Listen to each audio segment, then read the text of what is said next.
Chapter 12. This is the last chapter. Let's find out what happens. A winning spell.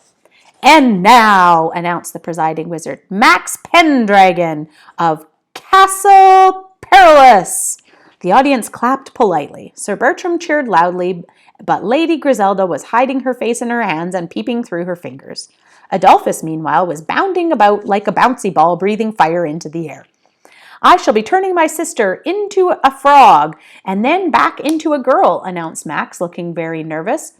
He could see his parents just below him and Merlin leaning casually against a tree and watching from the back. Merlin winked. Max turned to Olivia and took the blue glass potion bottle from his pouch. Wearing gloves, he carefully shook a small piece of sticky blue goo out of the bottle and chucked it at Olivia. Bang! She disappeared, and in her place was a purple and red frog. The audience gasped, then stamped and cheered. Sir Bertram turned to his astonished wife and grinned widely. Well, that's something, hey? Never knew we could do something like that. Knockout punch and the best spell in the competition by far? Well, well. Max sighed with relief. It had worked. Now for the tricky bit. He scattered some smoke powder on the stage, and wreaths of purple smoke surrounded Olivia. Now! He hissed at Ferocious, and Ferocious jumped. When the smoke cleared, there were two black rats sitting in the middle of the stage looking extremely surprised. The audience gasped. People turned to each other and started to mutter. Lady Griselda whimpered, and Sir Bertram looked distinctly worried, but Merlin was looking amused, and he gave Max a friendly grin. Max gulped. Behold, he cried, recovering from his horror, from one frog to two rats, and now... He scattered smoke powder again and dived into the middle of it. When the smoke cleared this time, he had one arm firmly around his sister and a bulge in his belt pouch. Back to a person again, he shouted triumphantly, wiping the sweat from his brow. The audience clapped and cheered and whooped, and Max could see Lady Griselda hugging Sir Bertram in relief. What happened? Said Olivia when they were safely back off stage. Why didn't it work? I suppose it must only work properly with a human kiss, said Max thoughtfully. Any other animal just turns you into one of them. Well, it proves Mrs. Mudfoot must be human, I suppose, said Max. I always wondered. Anyway, it was brilliant, Max, really. You're bound to win. The audience loved it. They were distracted by a deep, booming voice which suddenly rang out across the castle green. And now, said the voice, the prize presentation for the novices' spell-making cup. Max and Olivia pushed near to the front, and Max crossed his fingers and hoped with all his strength. Step forward, our judge, the distinguished enchantress, and sister to the king, Lady Morgana Le Fay. Max and Olivia looked at each other in horror. I didn't know she was judging, hissed Max. No, neither did I. Oh no, we're sunk, Max. She'll never give you the prize. Lady Morgana looked serene and glamorous. Her long black hair, framing her smooth, pale face, glided to the center of the stage and looked around at her audience. Yes, well, an extraordinary display of talent, she said in her honey voice. Wonderful spells from all who entered. Really wonderful. She smiled at them all, apparently sincerely, but when her eye passed over Max, he felt a shiver down his spine and his toes curled. Sadly, there can only be one winner. I was very impressed by the growth and reversal spell of the marvelous novice from Castle Blackroot. Here it comes, whispered Max gloomily to Olivia as the audience cheered. But he was wrong. However, I think we all know, even without a deep understanding of magic, that turning a person into a frog is something quite marvelously rare, something that has certainly never been seen in novices' competition before. And I therefore award the novices' spell-making cup to Max Pendragon. Max was stunned. He looked up at Lady Morgana and she smiled at him, and this time her blue eyes were full of apparent warmth and admiration. He could even see the resemblance to King Arthur in her face as she held out the gold cup that was his prize.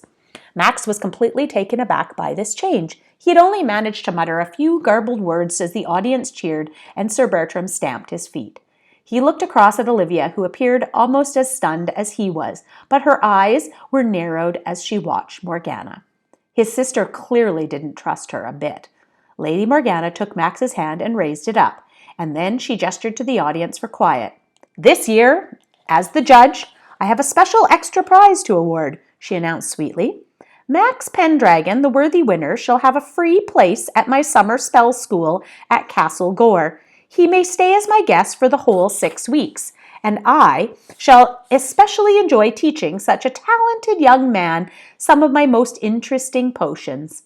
She looked around and smiled as the audience clapped and cheered happily. Only Merlin at the back looked thoughtful. Max was clutching his cup and still feeling slightly stunned when he saw Sir Bertram and Lady Griselda approaching across the grass. They were smiling, and Lady Griselda gave Max a hug. "Max, my darling, you did brilliantly to win the competition. It seemed you're destined to be a wizard rather than a knight after all." Max looked questioningly at his father and saw him nodding vigorously. "Too right," said Sir Bertram. "Oh, marvelous spell, that, marvelous. Had everyone completely on edge of their seats. Frog, rat, Olivia. Really gave me a bit of a turn there in the middle. Thought I'd end up with a rat for a daughter, eh, Olivia?" He laughed heartily while Max tried to look like he had meant it that way all along. "Point is, Max, Lady Morgana Le Fay is a very powerful enchantress, and she knows a good spell when she sees one. So even though you do pack a great punch," he looked wistful for a moment, "it looks like it's a wizard apprenticeship for you, my boy." Olivia whooped and gave Max a big hug. "You did it, Max. You're going to be a wizard. Now I can be a knight." "Ah, well, just a minute," said Sir Bertram quickly. "First of all, girls can't be knights. And second of all, there's something Max has to do before it's completely decided." Max felt his heart sink. He had a terrible feeling he knew what the something was going to be. "We want to be absolutely sure that it's the right thing, Max," said Lady Griselda. "That means a bit more than just one good spell. Lady Morgana's offer is a fantastic opportunity. Her summer spell school is renowned across the kingdom. If you come back from it with a merit certificate, we'll find someone to take you on as full apprentice. But you'll still have to learn to weld a sword," added Sir Bertram, clapping him on the back. "You never know when it might be useful." Max exchanged glances with Olivia and grimaced. Skill with a sword might come in useful quite soon, he thought, as he contemplated 6 weeks at Castle Gore with a dangerous sorceress who probably wanted him dead. Max and Olivia threw themselves down on the grass by the moat and stretched out in the late afternoon sunshine. The birds were singing fit to burst, the trout in the moat were lazily snapping at the flies hovering over the surface, and the children could smell the festival feast being prepared in the castle yard. It was a glorious day, and Max had just won the novice's cup and a half share of 20 gold coins. He should have been over the moon, but there was the little matter of spending the summer in the company of Lady Morgana, trying his best to stay alive. "Do you think she's really that bad?" he said to Olivia as he chewed thoughtfully on a piece of grass. She almost seemed nice when she invited me to the spell school, and the king trusts her." Olivia snorted. "You must be joking. She's just good at putting on an act. She's about as likely to stop being evil as a pike is to stop eating small frogs." Max sighed. He thought so too. In fact, every time he thought about spell school, a cold trickle of anxiety ran down the back of his neck. "No, it's no good thinking she'll change," said Olivia decisively. "She's up to something, Max, face it. What you need is a few trusty companions with you in Gore. We just have to figure out a way to get me, Adolphus, and Ferocious along too." Max sat up. "Really? Would you really all come?" "Well, of course I'm coming," said Ferocious crossly. "Can't you believe you thought I wouldn't be there? You know me, always willing to lose a whisker in a good cause. Really, ready to brave the wickedest enchantress in the world. If she tries anything, I'll bite her toes off." Max considered this. It would be easy to hide Ferocious in his tunic or saddlebags. But Olivia and Adolphus? "It won't work," he sighed, thinking about it. "Dad will never let you come." "Dad," said Olivia with a very determined expression, "will not be able to do anything about it. I'm coming, Max, whether you like it or not, so get used to it." Max looked at his younger sister and thought that however unlikely it seemed, she might just manage it. He grinned and suddenly felt a whole lot better.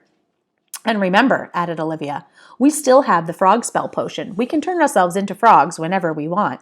Hey, we can be rats too, and dragons if we don't mind being kissed by Adolphus. Oh, I really fancy being a dragon." "Oh yes," said Adolphus happily. "Yes, please. Can I be a dragon too? How exciting." You already are a dragon, Pea-Brain," Ferocious pointed out. "Better not put Adolphus in charge of anything important in these plans, or we'll all end up in the duck pond." Max grinned and stretched out in the sunshine, thinking that he probably had a fun summer ahead of him after all. He'd manage Gore somehow, and then when When he came back, he'd get proper wizard lessons at last. He wouldn't ever have to learn to joust. How good was that? And snotty Hogsbottom had been banished to the outer reaches of the marshy northern borders and was probably covered in mud and slime at the very moment. And all because he had accidentally discovered the frog spell. Really, what could be better? And that's the end of the book. I hope you guys liked it. There's actually another couple of books, actually. The next one's called Cauldron Spells by C.J. Busby. And it's about when he goes to the school in the summer and what happens. So we might get to read some of that. We'll have to see.